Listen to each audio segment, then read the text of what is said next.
Hi అండి అందరికీ welcome back to నందు వరల్డ్. మీరు ఎప్పుడైనా కాకరకాయతో ఈ విధంగా ట్రై చేసి చూసారా?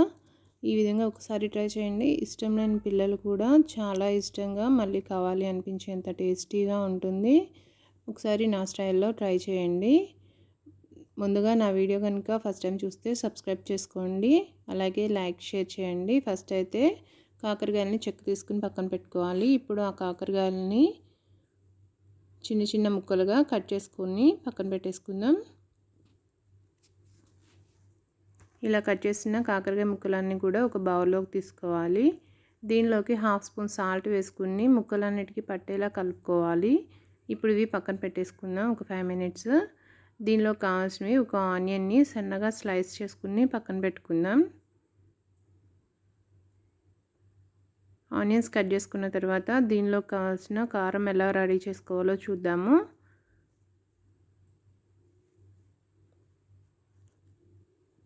ఫస్ట్ అయితే ఒక మిక్సీ జార్ తీసుకుని అందులోకి ఒక స్పూన్ జీలకర్ర వేసుకోవాలి. దాంతోపాటుగా ఒక 5 నుంచి 6 వెల్లుల్లి రెబ్బలు, ఒక స్పూన్ కారం, అలాగే 2 స్పూన్ల వరకు పుట్నాల పప్పు లేదా శనగపప్పు వేసుకోవాలి. ఇప్పుడు ఒక స్పూన్ నువ్వులు తీసుకోవాలి. ఈ మిశ్రమం మొత్తం కూడా బాగా మెత్తగా అయ్యేలాగా మిక్సీ పట్టుకోవాలి. ఈ పౌడర్ని పక్కన పెట్టేసుకుని ఇప్పుడు స్టవ్ వెలిగించుకుని ప్యాన్ తీసుకుని అందులోకి 5 నుంచి 6 టేబుల్ స్పూన్ల ఆయిల్ వేసుకోవాలి. ఈ ఆయిల్ హీట్ అయిన తర్వాత ముందుగా రెడీ చేసి పెట్టుకున్న కాకరకాయ ముక్కల్లో నుంచి వీడియోలో చూపిస్తున్న విధంగా నీరు మొత్తం సపరేట్ చేసుకుని ముక్కల్ని నూనెలో వేసుకుని వేయించుకోవాలి.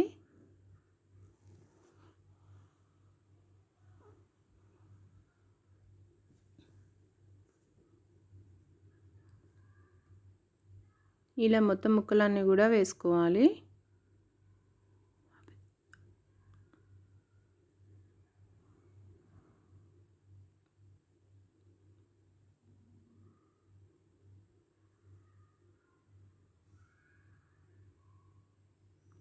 ఇప్పుడు ఈ ముక్కలన్నీ కూడా బాగా కలుపుకుందాం.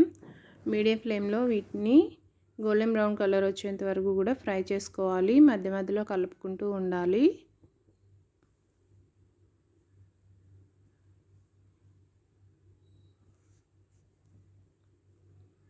ఇవి సగం వేగిన తర్వాత ఇందులోకి ముందుగా చాప్ చేసి పెట్టుకున్న ఉల్లిపాయలు, అలాగే కొంచెం కరివేపాకు కూడా వేసుకోవాలి. ఇప్పుడు వీటన్నిటిని కూడా బాగా కలిపేసుకుందాం. ఫస్ట్ ఆనియన్ వేసుకుంటే కాకరకాయ వేగేలోపు ఆనియన్ అనేది మాడిపోతుంది. అందుకని నేను సగం వేగిన తర్వాత ఆనియన్స్ని, కరివేపాకుని యాడ్ చేశాను. ఇప్పుడు ఇందులోకి 1/2 స్పూన్ సాల్ట్, అలాగే కొంచెం పసుపు కూడా యాడ్ చేసుకుందాం. ఇప్పుడు ఇది మొత్తం కూడా బాగా మిక్స్ అయ్యేలాగా కలుపుకోవాలి. ఈలోపు ఒక ఎగ్ని ఇలా బీట్ చేసుకుని మిక్స్ చేసుకుని పక్కన పెట్టేసుకుందాం.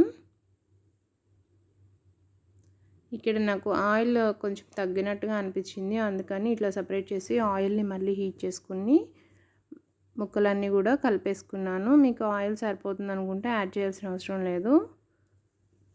ఇలా ముక్కలన్నీ కూడా కలిపేసుకున్నాక బాగా వేగిపోయినాయి కదా.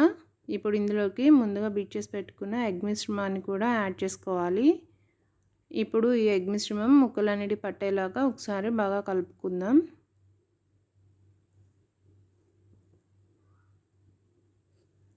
ఒక 2-3 మినిట్స్ ఇది ఫ్రై అయ్యేలాగా ఉంచుకోవాలి.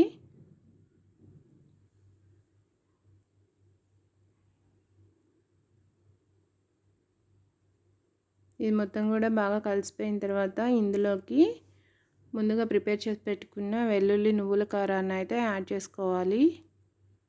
యాడ్ చేసిన క్లిప్ అనేది మిస్ అయిందండి, సో ఇక్కడ యాడ్ చేసుకోవాలి.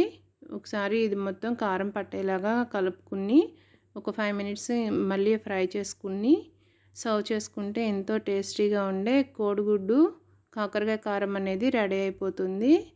ఈ రెసిపీ కనుక నచ్చినట్లయితే please like, share, subscribe. Thanks for watching.